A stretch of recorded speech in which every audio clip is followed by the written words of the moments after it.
제가 가진 성경 신약성경 196페이지 사도행전 6장 5절부터 7절까지 말씀입니다.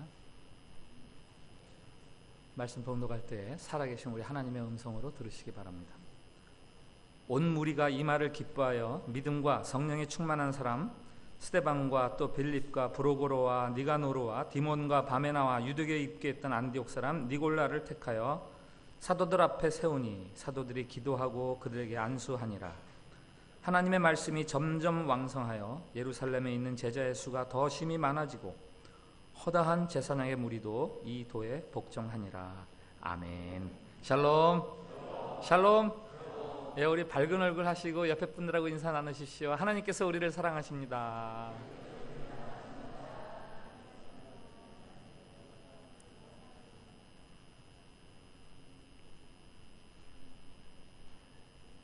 지금부터 2000년쯤 전에 시작된 유대 땅에서 시작된 예수 그리스도의 복음이 오늘 저와 여러분에게 전해지기까지는 수많은 사람들의 참여와 활동이 있었기 때문에 가능했던 겁니다. 또 한편 오늘 저와 여러분들이 믿고 있는 이 예수 그리스도의 복음이 미래의 누군가에게 아직 주님을 알지 못하는 사람에게 전해지기 위해서는 거기에 기여하는 누군가의 크건 작건 활동과 참여가 있어야만 가능한 일입니다. 사도행전은 기독교 초기에 이 복음이 어떻게 확장되었는가에 대해서 누가가 세밀하게 조사해서 기록한 역사에 관한 기록문입니다. 그러나 단순히 지난날에 이러한 일이 있었다라는 문서가 아니라 이 기록을 통해서 여러분들에게, 저와 여러분들에게 이 복음이 확장되는 데 참여하도록 하는 초청문이기도 합니다. 사도행전의 중심 구절이라 한다면 사도행전 1장 8절 오직 성령이 너에게 임하시면 너희가 권능을 받고 예루살렘과 온 유대와 사마리아와 땅끝까지 이르러 너희가 내 증인이 되리라 하시는 예수님의 말씀이 중심 문장입니다. 누가는 사도행전을 쓰면서 이 예수님의 말씀을 중심으로 해서 예루살렘에서 온 유대에서 사마리아에서 땅끝까지 어떻게 복음이 확장되어 가는가를 기록을 하고 있습니다. 1장부터 7장까지는 예루살렘에서 교회가 어떻게 시작되었는가, 어떻게 부흥해 가는가 하는 이야기죠. 1장, 2장은 여러분들이 잘 아시는 오순절 성령 강림으로 말미암아 예루살렘의 교회가 시작이 됩니다. 그리고 3장부터 7장까지는 그 시작된 교회가 어떻게 부흥해 가는가 하는 이야기들이죠.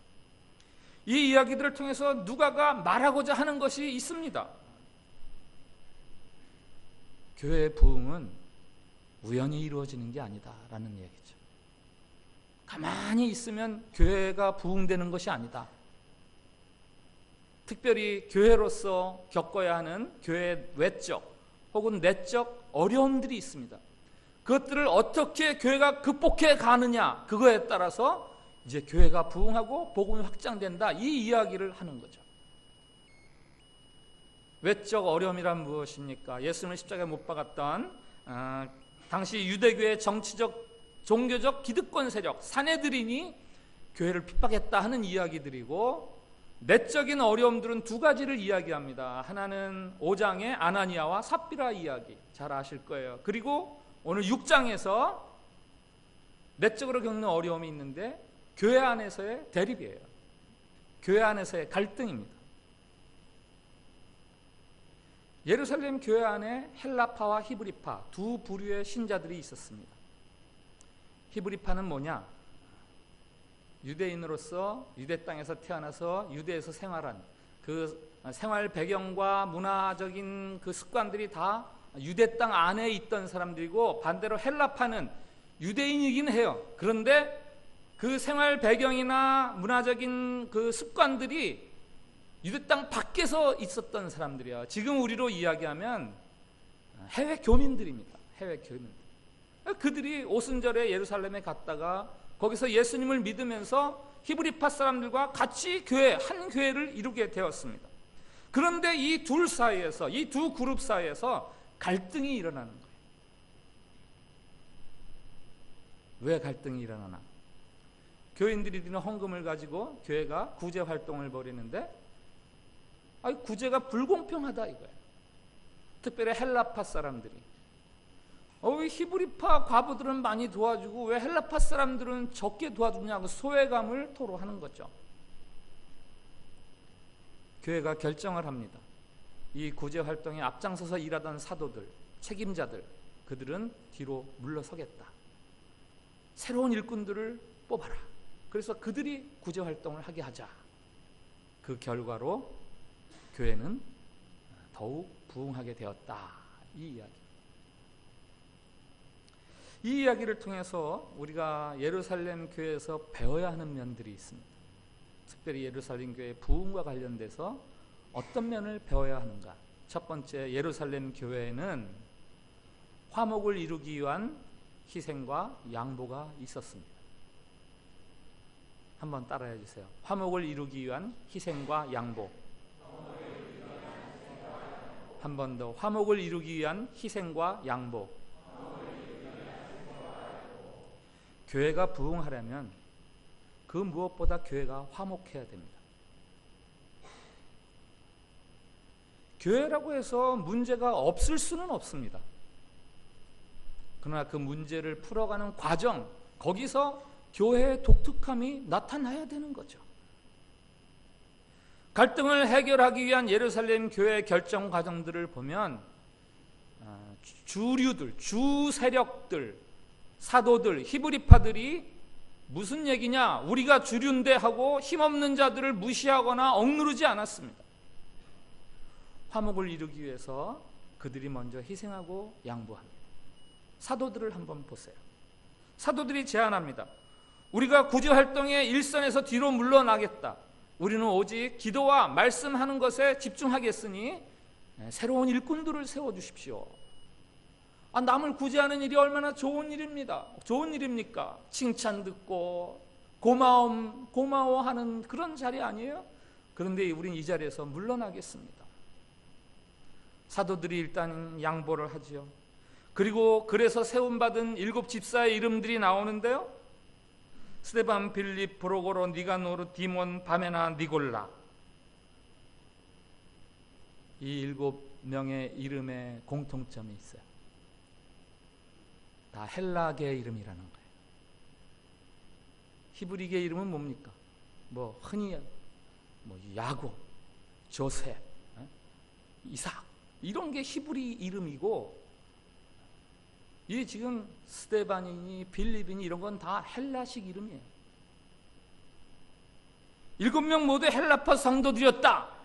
이렇게 단정할 수는 없지만 적어도 그럴 가능성은 다분한 그런 결정이에요. 당시 헬라파는 교회 안에서 비주류였어요. 헬라파 과부들이 구제에서 소외된 것만 보아도 가늠할 수 있습니다. 그런데 주류인 히브리파 사람들이 양보하는 거예요. 히브리파 사람들의 집사 될 만한 사람들이 없어서 그런 겁니까? 아니에요. 이 일에 소외됐던 사람들, 그들을 일으켜 세우는 겁니다. 더욱 놀라운 것은요, 7 집사 중에서 맨 마지막에 소개되는 사람, 니골라. 유대교에 입교했던 안디옥 사람 니골라. 니골라는요, 영어로 니그로입니다. 니그로. 이름입니까? 이름이 아니에요. 피부빛이 검은 사람. 이 사람은 유대인이었어요. 유대인이 아니었어요. 이방인이었어요. 그런데 유대교를 믿게 되었고, 그러다가 또 그리스도교를 믿게 되는 겁니다.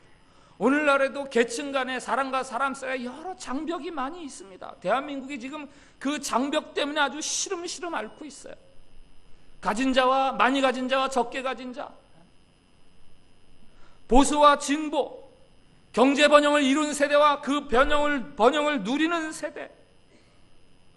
그러나 당시의 유대인과 이방인의 장벽, 이거는요, 대한민국의 장벽 유도 아니에요.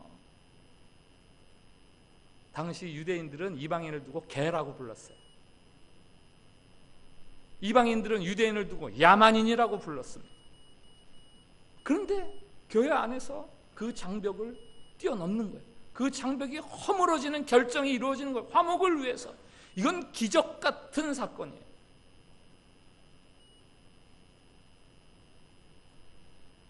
예루살렘 교회의 부흥은 화목을 위한 희생과 양보, 거기서부터 시작이 되는 거예요.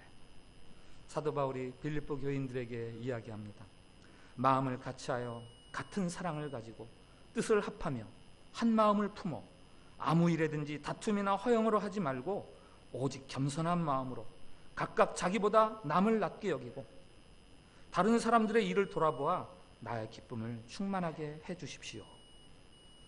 모든 일을 원망과 시비가 없이 하십시오. 사도 바울이 빌립보 교회에게 특별히 이런 부탁을 하는 이유가 있습니다. 자꾸 다른 마음 막 먹으려고 그러지 말고 같은 마음으로 서로 나보다 남이 낫지 하는 마음으로 겸손하게 다른 사람과 한 마음으로 살아가십시오. 특별하게 이런 이야기를 하는 이유가 있어요. 빌립보 교회 두 지도자 간에 갈등이 있었던 거예요. 두 지도자가 서로 반목하는 거예요.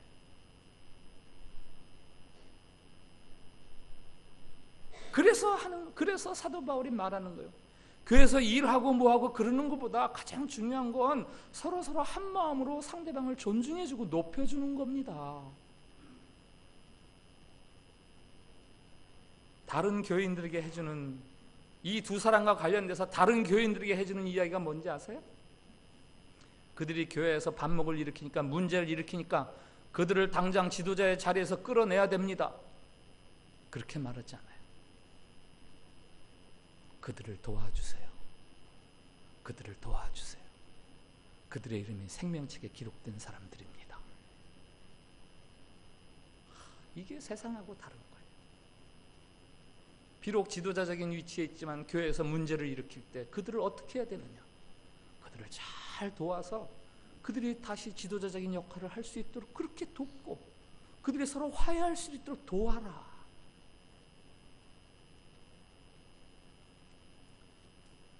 교회가 가지고 있는 힘이 있다면 그것은 화목을 위해서 서로 양보하고 희생하는 것, 그것이 교회가 가진 진짜 힘이에요. 원래 교회는 이 희생과 양보를 통해서 이루어진 공동체입니다. 예수 그리스도의 양보와 희생이 없었다면 교회는 존재할 수가 없었어요. 예수 그리스도는 왜 자기 목숨을 십자가의 대속물로 내어드렸습니까? 에베소서의 교회에 대해서 이렇게 이야기합니다. 십자가로 이 둘을 한 몸으로 하나님과 화목하게 하려 하심이라. 예수님의 희생과 양보로 인해서 우리가 하나님과 하나 되었고 우리들 사이에 한 몸의 지체로서 하나가 된 것입니다. 이것이 바로 교회가 화목해야 되는 이유입니다. 한경진 목사님에게 후배 목사님들이 가서 이야기하다가 질문합니다. 목사님, 어떻게 해야 교회가 부흥하죠? 교회 부흥이 늘 목사들의 고민이니까 한경진 목사님이 아주 유명한 말을 남기세요. 싸우지만 않으면 돼요. 싸우지만 않으면 돼요. 자, 두 번째로 우리가 예루살렘 교회에서 배워야 하는 것이 있다면 말씀과 기도를 중요하게 여겼다. 말씀과 기도를 중요하게 여겼다. 여러분 한번 저를 따라해 주세요. 말씀과 기도를 중요하게 여기는 교회. 말씀과 기도를 중요하게 여기는 교회. 사도들이 오늘 말합니다. 우리는 오로지 기도하는 일과 말씀 사역에 힘쓰노라. 구제 활동에서 물러나서 기도와 말씀에 전념하겠다. 이 이야기를 두고 어떤 분들은 그렇게 이야기해요. 목사님은 교회 활동 이것저것 자꾸 관여하지 마시고 그냥 말씀 기도 열심히 하시고 말씀만 많이 보세요. 이렇게 이야기하는데 사실 거기에는 약간 오해가 있어요. 보다 크게 봐야 되는데, 이 이야기는 교회가 다시금 기도와 말씀을 중심으로 가져갔다라는 이야기예요. 목사가 그랬다는 것이 아니라 교회 전체가 그렇게 했다는 겁니다. 사도들이 이 말을 했을 때 온 무리가 기뻐했다 그랬어요. 왜 기뻐합니까? 이제 사도들이 이 일에서 떠나갔구나. 그래서 기뻐하는 겁니까? 아니죠. 아, 드디어 우리가 다시 말씀과 기도가 중심된 교회가 되어가는구나. 그래서 온 무리가 기뻐하는 거 아니에요? 온 무리가 이 말을 듣고 기뻐함. 이 말은 예루살렘 교회가 전체가 말씀과 기도를 다시 중요하게 여기기 시작했다, 이 말이에요. 스티븐 코비의 소중한 것을 먼저 하라라는 책에 나오는 예화인데, 한 유명 강사님이 항아리를 들고 강의실에 들어오는 거예요. 그리고 미리 준비했던 탁자 밑에서 큰 돌을 꺼내서 질문을 합니다. 이 큰 돌 몇 개가 이 항아리에 들어가겠습니까? 침묵하지요. 그러니까 집어넣습니다. 꽉 채웠어요. 이 항아리가 꽉 찼습니까? 학생들이 네. 이번에는 준비했던 작은 돌들을 꺼냅니다. 큰 돌로 꽉 찬 항아리에 작은 돌들을 집어넣은 큰 돌. 작은 돌들이 제법 많이 들어가는 거예요. 이 항아리가 꽉 찼습니까? 네. 이번에는 준비한 모래를 꺼내 모래를 채우고 흔드니까 제법 많은 모래가 들어가요. 아구까지 꽉 채웠어요. 이 항아리가 꽉 찼습니까? 네. 다들 자신 있게 대답합니다. 이번에는 주전자를 꺼내서 물을 붓습니다. 물이 제법 많이 들어가요. 강사가 질문합니다. 여러분, 이 실험을 통해서 제가 여러분에게 말씀드리려는 것이 무엇이라고 생각합니까? 한 학생이 대답합니다. 안 된다고 했지만 다 무한히 되는 겁니다. 안 된다고 해서 꽉 찼다고 생각하면 더 채울 수 있는 거고, 이게 긍정적인 그런 가능성에 대해서 이야기하시려는 거 아닙니까? 강사가 말합니다. 뭐 그것도 틀린 말은 아니겠습니다만은, 제가 여러분들에게 이 실험을 통해서 꼭 이야기해 주려는 것은 우선순위에 대한 이야기입니다. 만약에 여기에 조그만 돌이나 모래를 먼저 넣어 봅시오. 큰 돌이 들어가겠습니까? 중요한 게 들어가겠습니까? 중요한 걸 먼저 하는 게 중요합니다. 여러분, 교회에서 말씀과 기도보다 중요한 게 있겠습니까? 여러분들이 교회 생활을 하면서 말씀과 기도보다 더 우선시해야 되는 게 무엇입니까? 사도들이 오로지 말씀과 기도에 전념하겠다 했을 때 온 교회가 기뻐한 것은 예루살렘 교회가 다시 말씀과 기도를 중요하게 여기기 시작했다라는 거예요. 사도들이 말하는 2절 말씀에 보면 사실은 누가가 기록하면서 이 문제의 간접적인 원인을 살짝 이야기해 주고 있어요. 사도들이 2절에서 뭐라 그래요? 우리가 하나님의 말씀을 제쳐놓고 접대를 일삼는 것이 마땅하지 아니하니. 구제 활동을 하느라고 말씀과 기도에 잠깐 소홀해서 이런 문제가 유발된 거 아닌가라는 그런 간접적인 이야기가 담겨 있고, 7절, 오늘 본 마지막 교회 부흥에 대한 이야기 7절을 보면 보다 더 분명하게 누가의 의도가 나타나는 거죠. 7절에 뭐라 그럽니까? 하나님의 말씀이 점점 왕성하여 예루살렘에 있는 제자의 수가 더 심히 많아지고. 말씀과 기도와 교회의 부흥을 비례적인 관계로 그렇게 누가가 우리에게 이야기를 들려주는 거죠.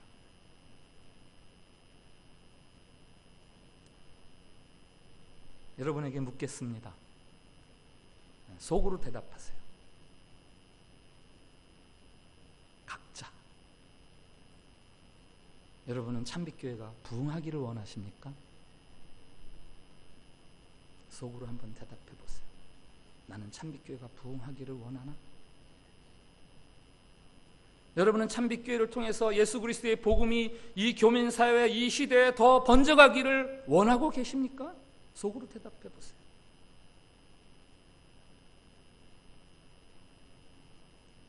원하신다면 이렇게 하세요. 남성교회 회원 여러분들은 남성교회 기도회에 많이 참여하십시오.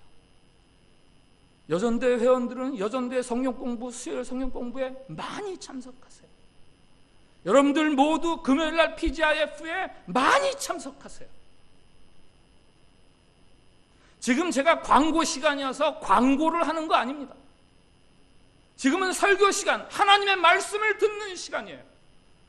하나님의 말씀을 여러분에게 전해드립니다. 여러분이 참빛교회를 통해서 참빛교회가 부흥하기를 원하고 참빛교회를 통해서 복음이 전파되기를 원한다면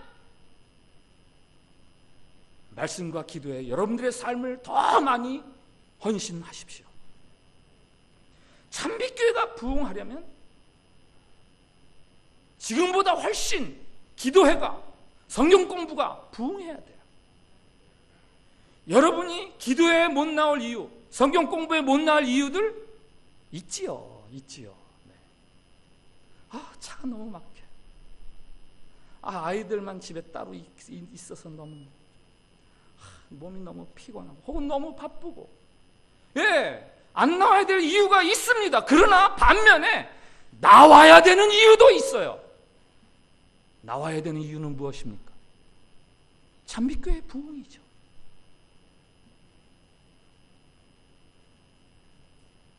안 나오는 이유만 찾지 마시고 나와야 되는 이유를 찾고 성경 공부와 기도에 부지런히 참석하십시오. 오늘 이 이야기를 전해주는 누가를 통해서 우리가 들어야 하는 말이 있어요. 예루살렘 교회는 어려움들이 있었지만 그 어려움들이 예루살렘 교회의 기도와 말씀을 막을 수가 없었다, 이런 이야기를 지금 하는 거예요.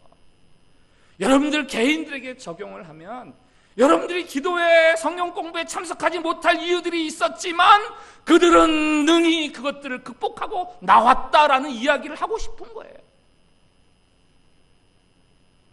어떤 분들은 그렇게 말할지 몰라요. 몇 번 나가봤는데 별로 은혜가 안 되더라고요. 네, 그 모임을 주관하는 사람의 책임도 있습니다. 바로 제 책임이죠.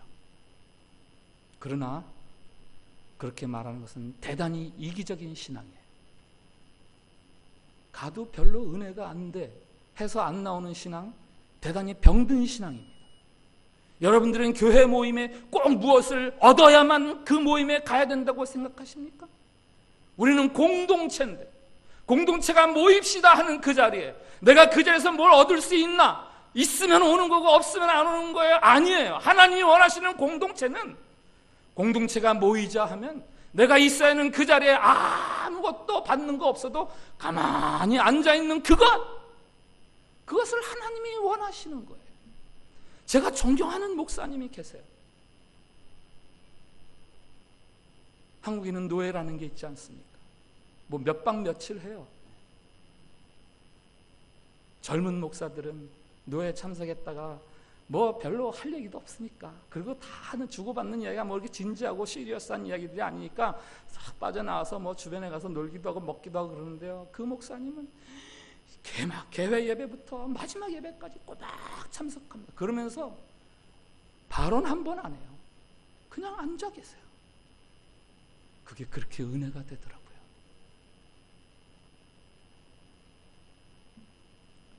여러분들이 교회를 위해서 할 수 있는 가장 기본적인 역할이 있어요. 내가 마땅히 있어야 할 자리, 그 자리에 있어야 하는 거예요. 특별히 기도회, 성경 공부, 하나님이 여러분의 자리라고 말하는 그 자리에 여러분들이 앉아 있어야 하는 거예요. 히브리서에서는 그렇게 이야기하지 않습니까? 모이기를 패하는 어떤 사람들의 습관과 같이 하지 마세요. 모이기를 싫어하는 어떤 사람들처럼 그렇게 하지 마세요.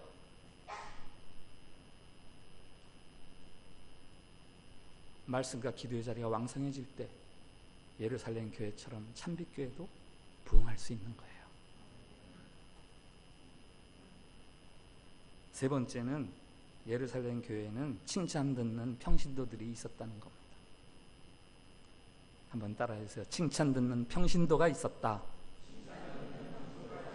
칭찬 듣는 평신도가 있었다. 일곱 집사를 세울 때 이렇게 이야기하죠. 성령과 지혜가 충만하고 칭찬받는 사람 7을 택하라. 3가지 조건을 이야기하는 것 같지만 사실은 다 한 가지 이야기를 하는 거예요. 성령이 충만하면 하나님이 주시는 지혜가 생기게 되고 그 지혜를 따라 행동하고 말을 하게 되면 사람들도 칭찬을 받게 되어 있어요. 그런 사람을 우리가 세우자. 그래서 7사람이 세워지게 되는 겁니다. 사도 바울이 교회 일꾼들에 대해서 그의 목회 서신에서 이렇게 이야기합니다. 집사들은 정중하고 일구이언을 하지 아니하고 술에 인박히지 아니하고 더러운 일을 탐하지 아니하고 깨끗한 양심에 믿음의 비밀을 가진 자라야 할지니 이 사람들을 잘 점검해서 책망할 것이 없으면 집사의 직분을 맡길 것이요. 디도서에서는 이렇게 얘기합니다. 감독은 하나님의 청지기로서 책망할 것이 없고 자기 고집대로 하지 아니하고 급히 분내지 아니하고 술을 즐기지 아니하고 구타하지 아니하며 더러운 이득을 탐하지 아니하며. 예루살렘 교회는 이에 합당한 사람들이 있었던 겁니다. 교회는 목사가 중요하죠. 그러나 평신도는 더 중요합니다.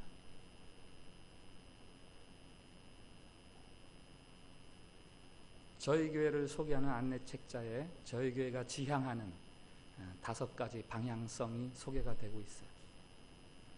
그 중에 첫 번째, 혹시 기억하실지 모르겠어요. 평신도가 중심되는 교회. 한번 따라해 주세요. 평신도가 중심되는 교회. 평신도가 중심되는 교회. 거기 이렇게 설명을 붙여두었습니다. 교회의 힘은 평신도들에게 달려 있습니다. 평신도들이 교회의 중심입니다. 교회의 영적 수준이나 영향력은 평신도들의 수준이 결정합니다. 목사 혼자 지도자가 되는 교회 구조를 지향합니다. 다양화, 세분화되어가는 사회 구조 속에 목사 혼자 교회를 이끌기는 불가능합니다. 오늘 저희 교회 항정직 선거를 하는 예비 선거일입니다. 이 선거가 우리들 중에서 누구 신앙이 더 좋은가? 신앙의 우열을 가리는 것입니까? 그런 경쟁심으로 이 선거에 임하지 마세요. 혹이 피택되면 내 신앙이 인정받았구나 우쭐댈 필요가 없습니다. 혹이 안 돼도 창피해야 하거나 혹은 실망할 필요도 없습니다. 무슨 상처받지 않게 해주세요. 이런 기도를 드릴 필요도 없어요.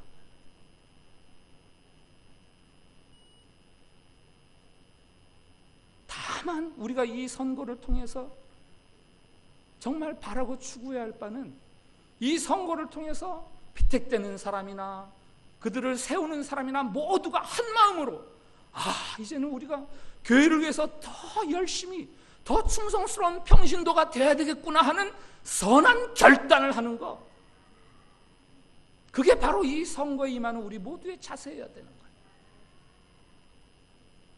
골든타임이라는 말이 있습니다.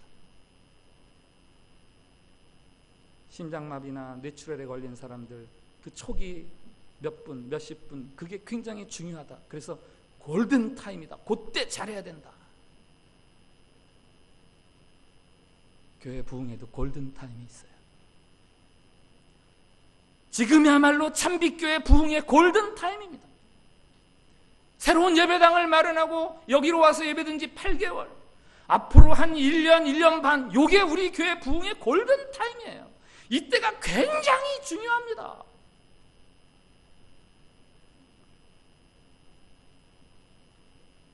오늘 항정직 선거와 더불어 일꾼들이 세워지겠지만 세워지는 일꾼들뿐만 아니라 평신도 여러분 전체가 이 교회의 부흥을 위해서 내가 정말 선한 평신도가 되어야 되겠구나, 그렇게 결단을 할 수 있어야 돼요.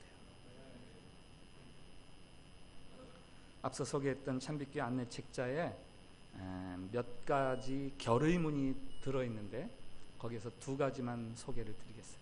먼저 교회의 결의문이 있습니다. 우리 한번 교회의 결의문을 다 같이 읽겠습니다. 시작. 우리는 선교적 삶을 산다. 우리는 선교 지향적 협력을 적극 도모한다. 우리는 선교를 위한 헌신을 두려워하지 않는다. 아멘. 이게 참빛교회의 결의문이에요. 우리는 선교적인 삶을 살고 선교를 위해서라면 다른 단체, 다른 사람들과 적극적으로 협력하고 선교를 위해서라면 내가 헌신을 두려워하지 않는다. 그 다음에 평신도 결의문이 있습니다.